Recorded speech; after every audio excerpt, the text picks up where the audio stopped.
kita dito Justinian Nohaini. Tiklo ang isang street-level individual sa kinasang drug buy-bust operation ng mga operatiba ng Osamis City PNP sa Barangay Malaubang, Osamis City, Misamis Occidental. Kinilala ni Police Lieutenant Colonel Harvey Abellanosa, officer in charge ng Osamis City Police Station, ang suspect na si alias Nori, babae, isang food vendor at residente ng Barangay Bagakay, Osamis City na isang street-level individual.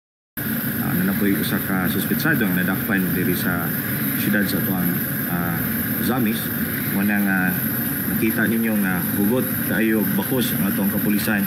Bandang alas 9 ng gabi nang ikinasang drug buy-bust operation ng mga tauhan ng Osamis City Police Station at nasamsam ang 10 maliliit na pakete ng hininalang shabu na may kabuuang bigat na 0.5 na gramo na may street value na 3,400 pesos at isang 500 peso bill na ginamit bilang buy-bust money. Naharap ang suspect sa kasong paglabag sa RA 9165 o Comprehensive Dangerous Drugs Act of 2002.